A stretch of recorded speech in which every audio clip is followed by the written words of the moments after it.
In this episode, we move from doing the assessment to communicating the assessment because evidence and rigor do not help anyone if the results cannot be understood and acted on. The initial assessment report is the first full packaging of what you found, how you found it, and why it matters, and it typically happens before final wording, final sign-off, and formal closure. Beginners sometimes imagine the report as a dramatic reveal, like a verdict that drops from the sky, but a professional report is more like a carefully documented explanation that connects requirements, evidence, and risk in a way that different audiences can absorb. The initial report is especially important because it is where misunderstandings are caught early, factual corrections are made, and stakeholders can see whether the assessment answered the questions they cared about. It needs to include risks, summaries, and findings, but those words have to mean something specific, not just vague concerns or generic warnings. If you learn how to produce a clear initial report, you make the rest of the assessment cycle smoother, more defensible, and more useful. Before we continue, a quick note. This audio course is a companion to our course companion books. The first book is about the exam and provides detailed information on how to pass it best. The second book is a Kindle-only ebook that contains 1,000 flashcards that can be used on your mobile device or Kindle. Check them both out at CyberAuthor.me in the Bare Metal Study Guide series. A good initial report begins with clarity about what was assessed and what was not, because readers need context before they interpret results. This includes the assessment objectives, the scope boundary, the criteria or requirements used, and the time period during which evidence was gathered and evaluated. Even if stakeholders were involved in planning, reports often get forwarded to people who were not in the kickoff meetings, so the report must be self-contained. A common beginner mistake is to jump straight into findings without establishing the frame, which causes readers to argue about scope instead of focusing on what the evidence shows. Another mistake is to hide limitations, which can later make the report look misleading when someone discovers that a key system or environment was excluded. A professional initial report states scope and constraints plainly and neutrally, tying them to the plan. This framing is not filler. It is part of defensibility because it shows that conclusions are based on a defined assessment, not on assumptions about the whole organization. Summaries are the bridge between detailed evidence and decision-making, and they have to work for different audiences. An executive summary should communicate the overall posture in a way that a non-technical leader can use, such as the number and severity of major issues, the most important risks, and the general readiness level relative to requirements. A technical or operational summary should point to the areas that require immediate attention, the controls that are most affected, and the types of evidence gaps that need remediation. The initial report often includes both kinds of summaries, even if they are not labeled separately, because the same report may be read by leadership, governance teams, and system owners. The key is to keep summaries factual and grounded in findings, avoiding dramatic language that can trigger defensiveness. Summaries should not introduce new information that is not supported in the detailed findings section. If the summary says risk is high due to weak access governance, the findings should show exactly what evidence led to that conclusion. That consistency is what makes the report credible rather than rhetorical. Risk statements are where the report connects control issues to what can go wrong, and this is one of the most important skills for governance work. A risk statement is not simply a vulnerability description, and it is not just a complaint about missing documentation. A useful risk statement describes an undesirable event, the conditions that make it possible, and the potential impact. For example, instead of saying access reviews are missing, a risk statement would explain that privileged access may persist beyond business need, increasing the likelihood of unauthorized changes or data access and reducing the organization's ability to detect and respond. Risk statements also need to be proportionate, meaning you do not treat every issue as catastrophic. Overstating risk makes stakeholders distrust the whole report, while understating risk can lead to complacency and repeated failures. The initial report should connect risk to the assessment criteria, showing why the issue matters relative to what the organization is required to do. It should also, where possible, consider likelihood and impact in a consistent way so that prioritization feels rational rather than emotional. Even for beginners, the principle is simple.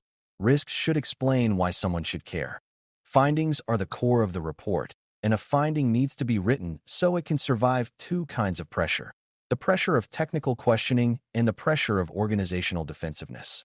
A well-written finding describes the requirement or control expectation, the condition observed, the evidence that supports the observation, and the consequence or risk.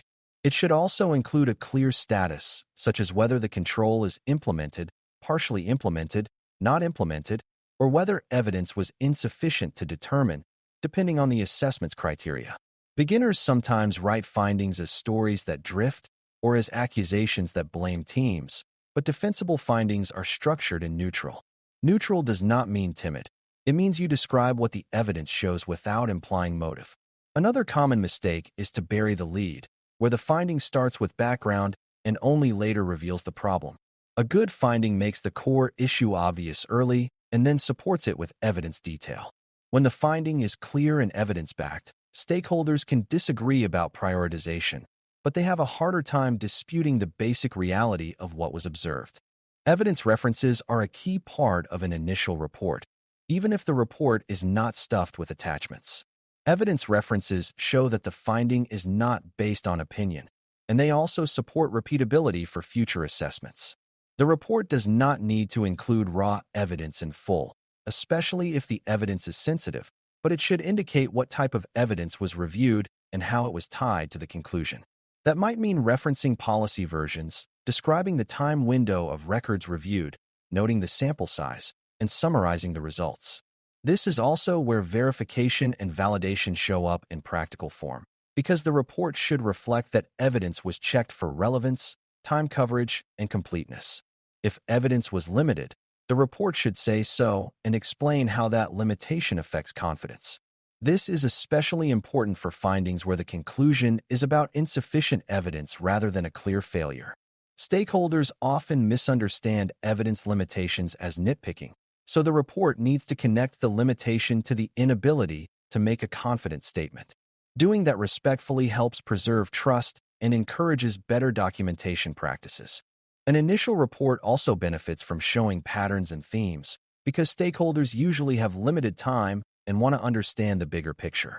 Patterns might include repeated issues across multiple controls, such as inconsistent documentation, unclear ownership, or weak evidence of periodic review. Themes help stakeholders prioritize systemic improvements rather than chasing individual symptoms.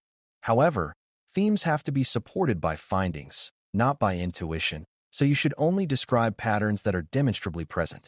This is where good summaries earn their keep, because they can highlight that multiple findings point to the same root cause, such as lack of formalized procedures or insufficient monitoring. Patterns also help explain why certain risks are higher than they might appear from a single finding, because multiple weak points can interact. For example, weak change management combined with weak logging can make recovery from incidents harder and can reduce accountability. The initial report is the right time to present these connections, because it guides remediation planning and helps leadership understand why investment may be needed. When you do this well, you shift the conversation from blame to improvement. Another practical element of initial reporting is choosing a clear severity or priority approach that matches stakeholder needs and criteria. Severity should not be based on what feels scary. It should be based on consistent reasoning, such as how much impact the issue could have and how likely it is to occur given existing conditions. In many governance environments, severity also considers whether the issue violates a mandatory requirement, because mandatory requirements often carry compliance consequences even if immediate technical risk seems moderate. The report should apply severity consistently across findings, because inconsistency creates distrust. If two findings have similar evidence strength and similar potential impact, they should be treated similarly.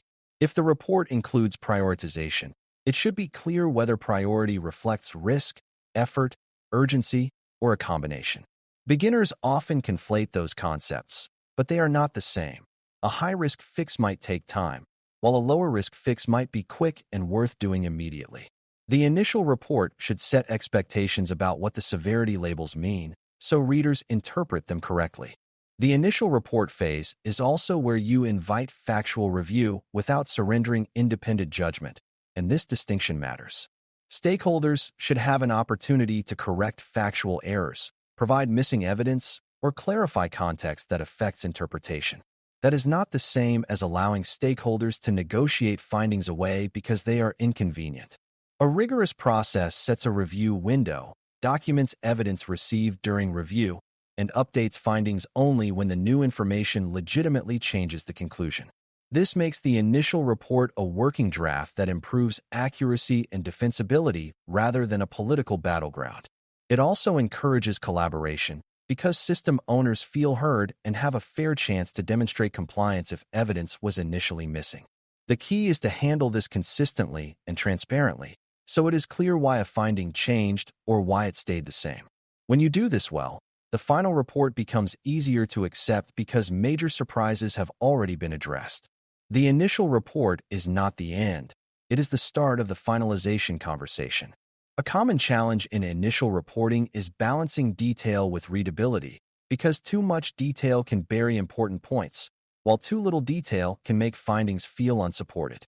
The right balance is to keep the main report readable and decision-focused, while ensuring each finding includes enough evidence summary to be defensible.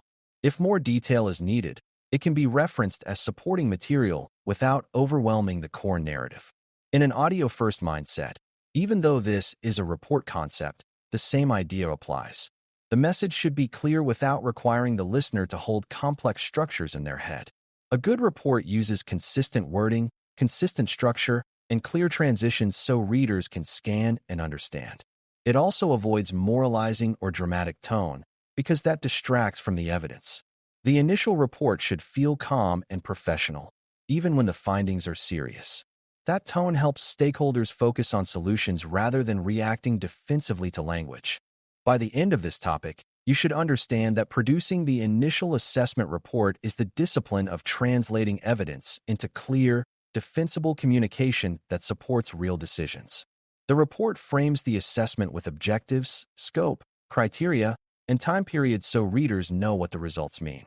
It provides summaries that connect to stakeholder needs and risk statements that explain why findings matter. It presents findings in a structured, neutral way that ties observed conditions to requirements and evidence, using consistent severity and clear evidence references. It also supports an accuracy review process that improves the final outcome without compromising independence. When all of that is done well, the initial report becomes the foundation for remediation planning and final reporting, and it turns the assessment from an internal exercise into a practical tool for governance.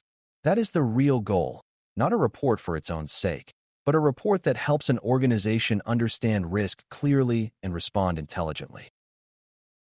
Thanks for listening. For more audio courses, daily newsletters, and more, please visit DailyCyber.News.